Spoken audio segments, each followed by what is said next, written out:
let's move on now to the spotlight. And we're talking about all that Samsung stuff before we get to Motorola and Xiaomi. Cam, do you want to kick us off by one of the things that Samsung unrolled or unveiled during this week or just this week? Well, on the 10th, Samsung announced their launch of the Watch 5 and Watch 5 Pro, which in some cases have moderate, if not minor upgrades, and in some cases there's some substantial upgrades. So as some of you would have seen or heard if you tuned into it, the Watch 5 Pro no longer has the rotating bezel like that you found on the Watch 4 and previous series. So, I mean, I'm personally okay with that, but it kind of gives a little more of a low profile feel to the watch, but some of you may find that beneficial. So I'm kind of on the fence about that one. But the biggest upgrades would have came to the body and the glass of both Watch 5 and 5 Pro, given the fact that they're now made with a titanium body and sapphire glass. Myself, I don't necessarily find that to be, really all that big of an upgrade. But for those of you who are much more outdoorsy and like to go on hikes, on trails, all that kind of stuff, this may be a benefit to you. Other than that, really, there's no upgrades or updates to the internals other than the fact that it's launching with Wear OS 3.5, which is operating on One UI 4.5. So I'm intrigued to see how this actually turns out and kind of intrigued to see where it goes, primarily on a software basis for those of us who are on the 4s. So, I mean, we're looking at new price points for the watches and a new size when you come to the 5 Pro. So the 5 Pro is only coming out in one size now, which is the 45 millimeter. And that is starting at around the $449 American, where the Watch 5 comes in two series, being the 40 and 44 millimeters, coming in at $279 and $299 for your LTE models, being starting at $329 and $379, I believe it is. So we've seen some upgrades in the price marks, but again, if it's worth it to you, then you're going to go and purchase it. So how will you do things on the watch now if you don't, that you would have done with the bezel before? Because I had an old watch and I used the bezel a lot. Basically now it's the touch bezel, so it's completely flush into your screen around the outer edge, or you can still use your swipe gestures. So what, you can move your finger around the edge of the phone to... Yes. As if you were doing a bezel. That actually sounds like that might be quite good in a way once you get used to it, because with moving parts, there's always more of a risk, like getting water in there and things. If Exactly. Do you know what I mean? Exactly. And I mean, I think that's what happened to my watch in the end. I think that's why it broke, because every time I turned it on in the end, it just overheated within a few minutes, and it was quite scary, actually. Yeah, so like what you would find with the 4 Classic and the 5s is an IP68 rating, so they're not waterproof, they're water resistant. Yeah. But I mean, my biggest grief with the touch bezel is there's really no speed adjustment. So for some of us, that use of the bezel may be a little bit intimidating because you can move your screens and scroll at a fairly high rate of speed, where with the dial, you kind of knew that one click was one screen. Oh, yeah. So you lose that... you use that bit feedback. Of a guideline. Yeah. Yeah. So, I mean, if they have the ability to slow that touch bezel down and scroll rate, I'm 100% on board with it. But if they don't, then I personally would probably just sit there and turn my touch bezel off. I think that for people who are used to it may kind of find it like a new learning curve. Those of us that haven't been using it, for instance, when I got my Watch 4.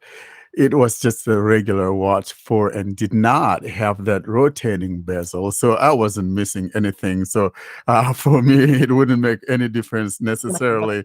But if one Exactly. had the classic and that's what you rely on, then it's going to be like a new learning curve for you if that's what you are used to using in navigating the watch. And frankly, I kind of like just using my finger instead. Like Fee said, I think that constant using of the rolling the whatever may after a while kind of wear it down. I don't know. Well, I mean, it doesn't. The bezel itself, it takes a long time to wear down. So, I mean, for me, it's a good fidget spinner. So when you're bored, you just sit there spinning it. So it's got benefit, but it's also one of those things where I may use the bezel a fair bit on mine, and in the time I've had the classic, I don't notice that wear down. But again, I think for someone like me, going from having a bezel to having just your touch bezel, I probably would just turn it off because it's more of a pain, and I'd kind of go like you said, Warren, straight back to your swipe gestures, just for ease of navigation. But what are your thoughts? Should someone migrate from Watch 4 or 4 Pro to 5? Well, I think that the 5 Pro, I think what I like about it though is that battery, because if I'm getting like 3-day plus on a single charge, 80 hours, that's really good because for me, I think one of the deterrents of the watch that I don't like is the constant charging. You guys know what I mean? I don't like constantly charging that. And if I could have a watch that would last at least maybe 2 days or more, I think that's for me, it's a win-win situation. But all that constant charging kind of gets to me after a while. And so it's really nice to see that Samsung has this Watch 5 Pro that has almost 600 milliamp, 590. Samsung, you should have just topped it up to 600. Come on, man. So I think I really like that. And for me, I like big watches. And if I'm getting it for the size because I don't like, girly looking watches. That's why I didn't like my Speaking watch of 4. girly, by the way, we should say also that the Samsung Watch 5 and 544 comes in pink, gold, silver, sapphire. Those are the colors. So it comes, like in a bunch of colors. So people have the choice to make that choices. I think because what is Warren doesn't like not girly good ones. So. with the 5 Pro is that unlike last year's, we don't have silver, for the 5 Pro. And so all you have is either the black or the whatever, black and white, or golf, whatever that they call it. So I hope that it's Samsung. Samsung may introduce more colors later on, but at least if you're a girl, you like some nice looking pink or whatever, you have the choice of doing so and have a little 40 millimeter and looking girly out there. Something I'll avoid. I think they also have like a new one, which is like the purple. So it's pretty I cool. think there's the purple. Yeah, there's a purple. Yeah. So like Cam said, though, I think one of the things that would really be a seller for people who would like to buy it is the fact that, this has that titanium housing, and then you have that sapphire crystal screen, especially on the Watch 5 Pro. And if you are a blind person, probably, sometimes we're walking around, you knock your finger, your arm on something. You never know.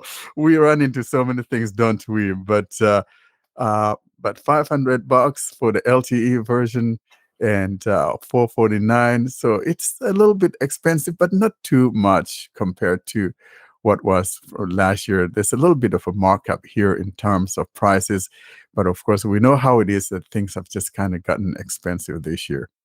If you're someone who's just literally gone out and bought the Watch 4 Classic within even the last 6 months, like I don't personally necessarily see a reason to go and upgrade to the 5, since basically you're working with the same watch, just based on the internals. Yeah, like I personally could not recommend going and doing an upgrade unless you're someone who's had a watch 2 or like 3, you miss a series, then I would see the upgrade being feasible. But if you've got the 4 already, I really don't see a reason to upgrade. Talking about the internals, I'm kind of disappointed though, in the sense that Samsung did not change anything necessarily. You still have the good old 16 gig internal storage. You still have that 1.5 uh, gigs of RAM and the same chip, that W9, whatever, I don't remember, 920. So there's not much that has changed except for that battery and also that titanium housing, and also for the health related matters that have kind of gotten a little bit better than what it was. And I think those would only be the new changes for Yeah. these watches. So, but if you're looking hardware wise, it's still the same good old stuff from last year. I mean, too, if it's not broke, don't fix it. Like, when you look at the operation of the internals, I personally would never want to upgrade it unless you're thinking of bringing in more RAM or more storage, just because, I mean, it's already running really great with the optimized One UI 4.5, like 4, I guess it is still on the Watch 4 and 4 Classic. So, I mean, the more optimization that they can do, the better it'll run on a lower spec device.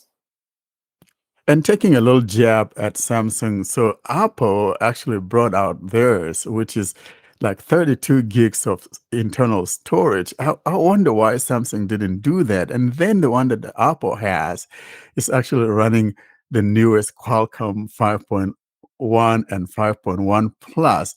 The only caveat about that is the fact that instead of using the Wear OS, they're using their own software, and they claim it could last up to like 10 days on the battery. But I think that if they decide to bring in Wear OS Wear OS software on it, it may decrease that battery power because it may be more demanding. But of course, this is in China. Maybe someone in India, like Austin, may be able to get it. We don't have any Apple devices out here, but I would love to see something like that. And hopefully, maybe Google, in its wisdom or infinite wisdom, give us a 32 gig watch instead of this 16 gig from Samsung. Of course, last year that was huge, but now with these new happenings, I think 32 should not be too much to ask for. Will it be quite thick then because of this better battery? No, I don't think the battery really would, they could make the battery flat. I mean, the battery, it's not much of it's just like 13% increase over what last year was. So not too much of a change. But But Warren, you don't want a flat battery. Well, I do want a flat battery. I got it, girl. I don't want it in a flat performance, but I want it, flat. Yeah, but that's really nice. I think that's one thing that would motivate me for the new Samsung 5 Watch 5 Pro is the battery, because I don't want to be constantly charging my watch. I don't like that. What are the health improvements on the watch? It can now detect skin temperature and all of that, and ECG and all of that. So it's a little bit better than what last year has. It has improved a lot on that. So that's really good. So basically, the only real addition is the temperature sensor. All of your ECG, your blood pressure, your sleeps, your pedometer, your oxygen sensors, all those are all the same. The only addition is your temperature. Will it count your swimming lengths? Because I have a very old watch, as I said before, so I haven't tried a more recent one. And a friend and I had a new watch each, and he had an Apple and I had a Galaxy. And it just sounds like we were eating food. Actually, that doesn't it? Anyway, If you don't know, there's a UK chocolate bar called a Galaxy. Anyway, his watch was telling him how many lengths he'd done in the pool, and mine wasn't. It was just giving me like the duration of my swim and stuff. Did they upgrade that at all since then? I believe they have in the 4 and 4 Classic, so I would assume it's kind of upgraded into 5. Yeah. I don't swim, so I'm probably not the expert on that one. Okay, because that would So, be really handy. Both you and I don't swim. I'm not a swimmer either. I love swimming. I haven't done it for ages, but I love swimming. I don't know how to swim anyway. So. Oh my goodness. So the next thing we want to talk about is that Z Flip and the Z Fold 4. So Z Flip 4 and Z Fold 4. These are the new additions to Samsung's Unpack week, and they're the highlight of the week anyway. So these are the most probably the most important of them all, depending on who you're talking to. If you're a watch person, then the watch is probably the most important. And if you're talking about a phone, then you probably would be preferring the phone to the watch. So we got that Z Flip. Anyone planning on getting the Z Flip? I'm not sure that any of us would want the Z Flip. I'm not into the foldable phones yet. It's not something that I'm interested in. Anyone in here interested in getting what's the difference between a flip and a fold? And like, aren't they really expensive? Because the last ones were, weren't they? I actually saw them like in person. I mean, I saw them when I was getting my new phone. The main difference actually between the flip and the fold is the fact of the size. So the fold is pretty huge actually, and when you open it, it's like a tablet. But where the flip is actually, it's like an average phone when it's open, but when you close, like when you flip it, it's so small. And also, like, I feel like the fold is really heavy. Like, I just couldn't get it just because it was really heavy personally for my liking. The flip, I feel like it's going to break. Like when I hold it, like I feel like it could break easily. I don't gravitate towards the fold, either the fold or the flip, to be honest. I actually would, depending on the build quality. I mean, I would expect that, obviously a company like Samsung would recognize that, the hinges for years have been, kind of frowned upon, but I mean, we have Gorilla Glass now, and so depending on the build quality, I don't, I don't have a problem with. I think I would go with the flip, just because I kind of like that idea that to end a call you just flip it closed. You know how it was back in the old days, kind of has that retro feel. When you're done with the call, you just flip it closed. Slam it down, slam it down, Brandon. When you're That's right. mad, Just okay, done. And then I wonder if that outer screen, because remember again that kind of retro feel. You had your screen when the phone was open, and then that little outer screen when it was closed, you could just see like the caller ID. If that's accessible, then yeah, I would consider it. It was accessible. Can you do that though? Can you flip the phone closed to end a call? I didn't know that was a thing anymore. Oh right. Yeah, you can do it. Yeah. That would be cool. That would be very cool. I really like that because I'm thinking of you kind of pissed off at someone. Yeah. And that's all I have to say on that. Yeah. So yeah, and the outer screen is accessible, and so that's a good news about it. And better material this year, and also better cameras. They finally have like flagship cameras on there, because one of the complaints from last year was the fact that the cameras were were not all that good.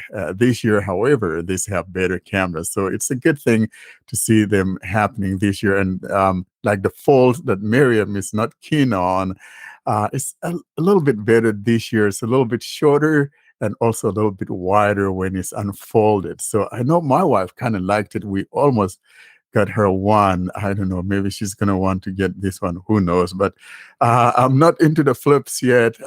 Just kind of give me that candy bar of a phone. But I think if it becomes the norm, then of course I have no choice but get a flip phone. And so we'll see how that all pans out. But it was one of those things with older phones, though. There was all the excitement of what they would look like. Would they be a candy bar or a flip? Would they have, on the older ones, a QWERTY keyboard or a number keyboard? There were all these variables. And I feel like a lot of Android phones now and iPhones actually, they all just look the same. They're just these big slabs of phone. And maybe the flips and the folds are bringing back a bit of the excitement there. And I do wish somebody would do one with an actual little QWERTY keyboard on it again. I'd love that. Well, the QWERTY keyboard, it seems like, people don't like it for some reason. I don't know why, but I think what has happened is that I think that the QWERTY keyboard kind of adds a little bit of a bulk to the phone. And I don't know why we're so crazy about the thinness and all of that. And talking about the thinness, the Xiaomi Mix Fold 2, which also got unveiled, is actually supposedly thinner than what Samsung has at 5.4 millimeter to the 6 point whatever that the Samsung Fold 4 or the Flip have. So we kind of seeing people or companies trending toward these nice looking things, and because we tell them that's how we want it. And for me, though, I don't mind a phone that feels like a brick. For me, I prefer that longer lasting battery. I don't care about the phone, how heavy it is. As long as it has good battery, I'm all in for it. And I think this year's battery has also improved a little bit from 3,400 to 3,700 milliamp. I think that is still a little bit mediocre, but what can you say? I'm just imagining you now, Warren, with a phone that actually looks like a brick. An actual building brick. I would love it. I would love it. Not to That would be too big even for your hands, I think. Well, so here's the thing though. See, for me, I like phones that are big, and so when I hold like a 5-inch or 5 point something inch phone, it's like I'm gonna drop it. It's just doesn't feel right, So I'm into the bigger phones, anywhere over 6-inch phones. That's the ones I'm looking for. But you see, these smaller ones are perfect for us girls, and I'm getting a bit fed up because a lot of us have smaller hands, and some men have smaller hands, I agree. And I'm getting a bit fed up with how many phones are being designed for men, basically. By all means, design phones for men, but let us have our choice as well, Exactly, Well, and and actually, what I'm getting fed up on is all of this extreme focus on the camera. Cameras are important, don't get me wrong, but we hear a lot about movies coming out now with spatial audio and stuff, and so the way a phone sounds, how loud it gets, and the way the audio sounds coming out of the phone, that's also important to me. I'm tired of these horrible sounding little tinny quiet speakers. Some of the phones that have a really, really good camera and a rubbishy recording, so you go on YouTube or something like that and you watch a video and people say, oh yeah, it's a great picture. The sound's just horrible. I think that's improving now, and there are more things, in stereo. But when I was buying my last Samsung phone, my S20 FE that I've got, it was really difficult doing research on which phones recorded in stereo. Whenever I did a search for the phone model, whichever it was I was looking up, and stereo recording, I just kept getting loads of stuff about stereo speakers, which is good, but that wasn't enough for me. And like you say, it's all camera.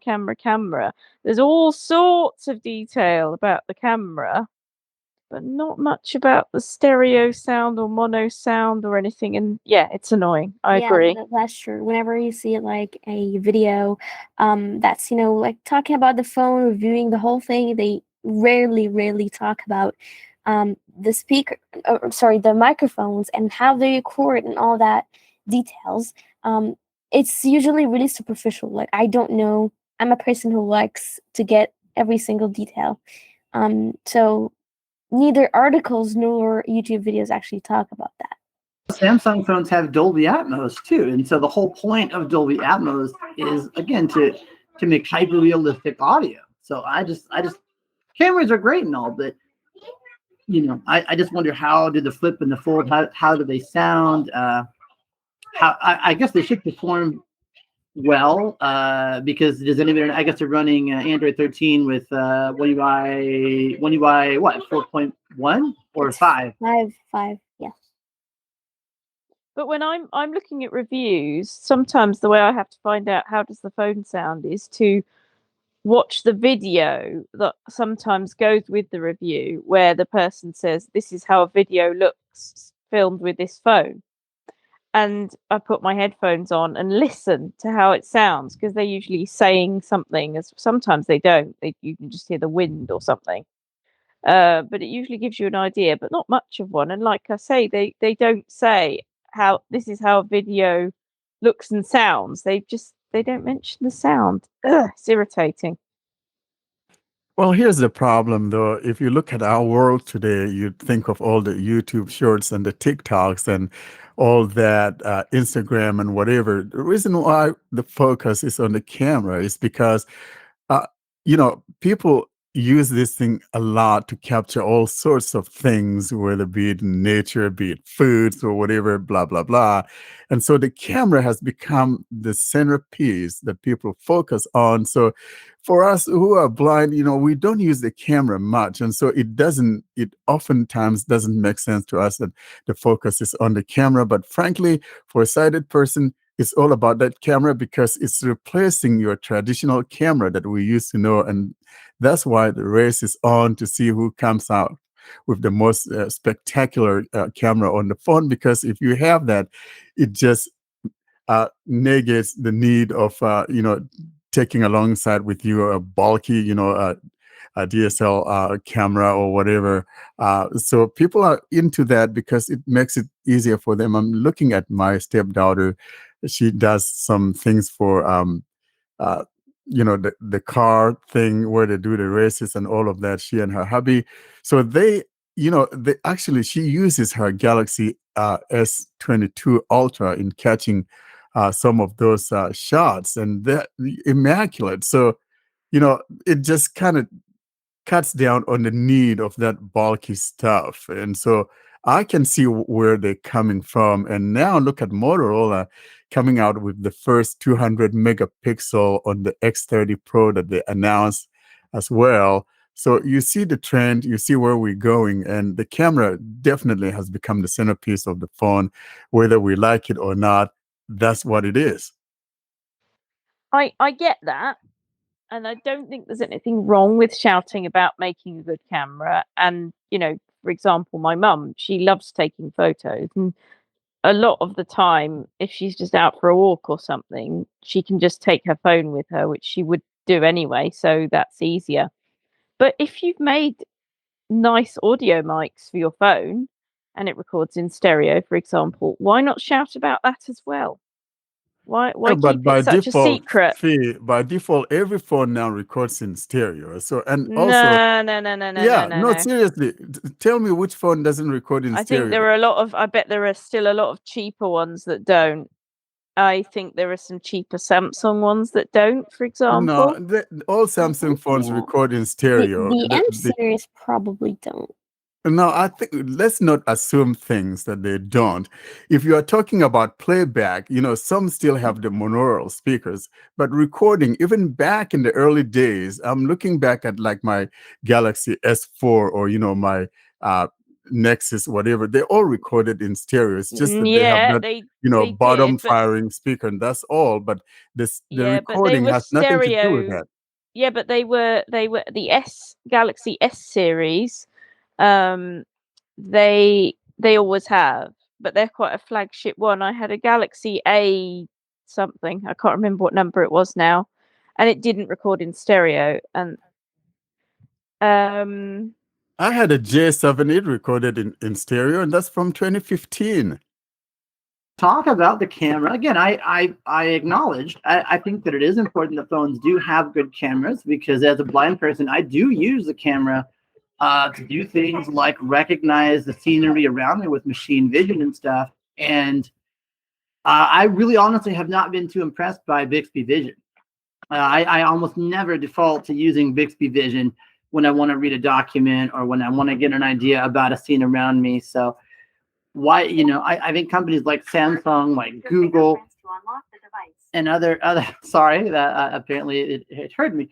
But if we're gonna, let's think about how can we help blind people to get a better understanding of the world with these amazing, breathtaking, captivating cameras. You know what I'm saying? Let's use the camera for more than just great visual stuff. Let's improve the AI. Let's improve, you know what I mean, to help people that are blind or have low vision to get a better sense of the world around them. I agree, Brandon, because I think that the camera also is going to benefit us a lot, to be honest, because the better the camera, with all the UWB, wide, ultra wide band that Google introduced in the Pixel 6 series, and it's still untapped. So just imagine the kind of things that we could use the camera for. And so I think that in reality, the camera is also going to be a benefit to us who are blind. So yes, it's good to have nice sound, but I don't, play my music on my phone. If I want to hear my music, I use a headset. I'm not going to use my phone as though I'm carrying a boombox back in the 1980s or whatever. So for me, the speakers really don't make much of a difference to me. I think I'll take a good camera phone any day over speakers, because I always use my headset anyway if I wanted good quality sound. Yeah, but wouldn't it be nice, for example, if and this opens up discussion. I'll say people tend to say no, but I think it would be nice if there could be an emotion mode where it would say they look angry, they look happy, they look confused. That's just one example, because a lot of the stuff that I miss out on as a blind guy are facial expressions. So that's just one example. Or maybe you could tell us different kinds of flowers, or different kinds of trees, or different kinds of cars. Oh, that's a Chevy, that's a Ford, that's a GMC, that's a Bentley, that's a BMW, stuff like that. And all that boils down to the software. We have cameras that are capable of doing that. Just about most cameras on the flagship should be able to do that. But again, like I said, it's an untapped market, and I'm optimistic that these things are going to become the norm, to where you could just point your camera and for it to be able to tell you what it's looking at, and things like that, and give that descriptive thing you're talking about, Brandon. Maybe someone, a sad looking kid there on the corner of the street, or whatever the case may be. And so it's just a matter of time, and with combination of the camera hardware and software, I think we're all in for a treat. So I think it's a beneficial thing to us who are blind. The better the camera it is. I'm just looking at, just using things, mundane things like scanning a document. And if I use an older phone, for example, and I compare it to the result that I get from my Pixel 6 Pro, it's just a vast difference. So that has to do with the camera and all of that. So it's beneficial to us too. Well, let's bring in the Mix Fold 2, and that's the Xiaomi one. And the Xiaomi has the Mix Fold 2 that I understand is even better than what Samsung has. It's thinner than, again, we're talking about that thinness here again. And frankly, I really don't care about whether heavy or not. But again, it is counted as thinner than what Samsung has. And the hinge is a little bit better than what Samsung has. And also, I do want to mention here in passing that if you are listening to us and you want one of those promo codes for the multilingual TTS engine, your code word is TAL, TAL. And so when you look at this thinness and all of that we've been talking about, it all depends on the person, but then it seems like we want things thinner and thinner. That's a society that has kind of defined that and told us, hey, this is what looks best. This is what feels better. So we can't change these things, can we? I don't know. We could start having, same as with the magazines and that, stop having these zero size bodies. Maybe we don't have to have so many zero size phones either. You're talking like the nothing phone. Yeah, the nothing phone is it's nothing there. So yeah. Talking about a nothing yeah. phone. I should The say guy, size 0, not zero size. It's very, very hot here and I'm melting. the guy, the nothing guys were telling us that they had like a 1400 brightness, and it turned out they got called out on it. Oh, guys, it's less than 700. So, and they're now walking back. So, what kind of bothers me is that companies sometimes say these things and just thinking that people are going to take it, but then the technical people look into it and find out that that was not too much in the up and up. And another thing I want to mention here in passing is that if you're going to get that Pixel 8 Bot series, your password or the code is JD. So now I think we should talk about the Galaxy Buds Pro 2, because I have the earlier generation, which is like the Galaxy Buds Pro Live one.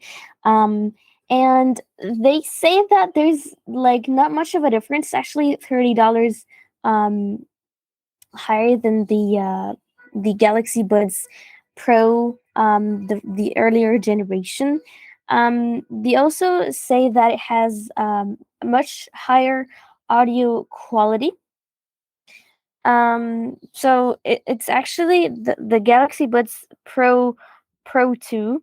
They're 15% smaller than the other ones, which I think is kind of insane, because the ones that I have are pretty small, and people, when they look at them, sometimes they don't think that they are like earbuds. Even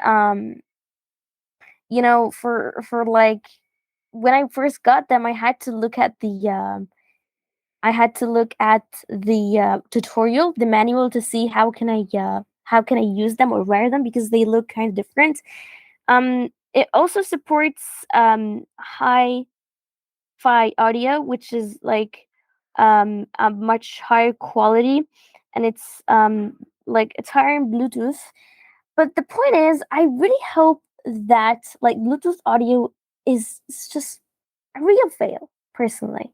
And just because we don't have like anything other than one volume control, and whenever we get a new earbuds, people tend to say like, okay, we have a new quality for a new update for audio, Bluetooth audio.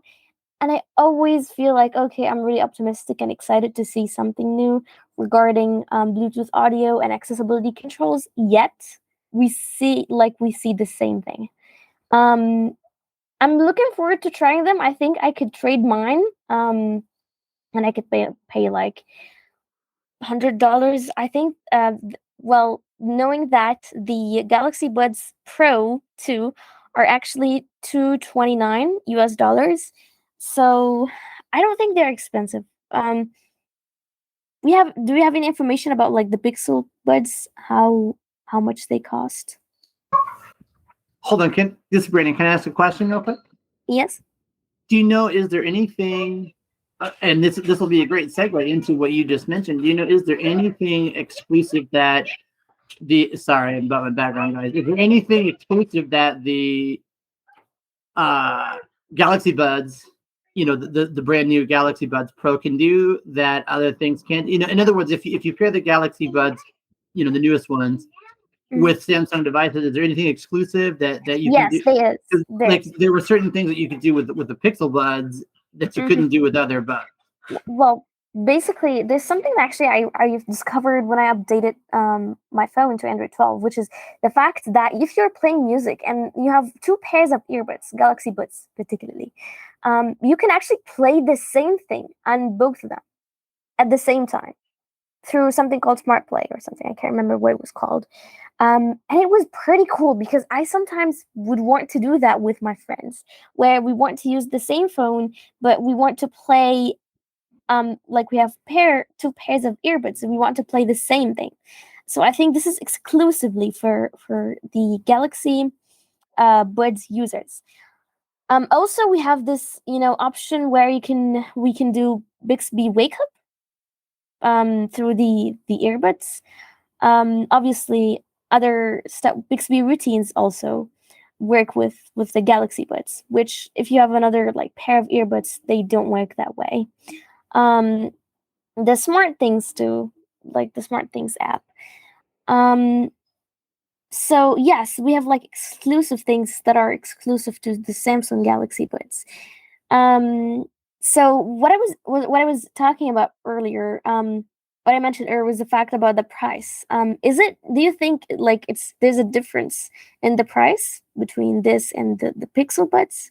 Is it more expensive? Well, the Pixel Buds are $200, $199. Oh, so yeah. So they're not as expensive as that of the Galaxy Buds Pro 2. Now, I'm not, an earbud kind of guy. I never want to put anything in my ear. So you guys, I know you too. well, you want something looking girly, right? Right. Especially because it's like the color, the new color is actually amazing. When you wear them, it doesn't like people when they look at me, they don't actually notice that I'm wearing earbuds. Yeah, it's pretty I cool. like that. That's really neat. So yeah, you could get that, and I think the good thing about the Galaxy ones is that they also have like a support for 24-bit audio. So that's really Yeah. nice. That's absolutely nice because and the Pixel ones are no slouches either. So if you're into buds and all of that, they're worth checking out.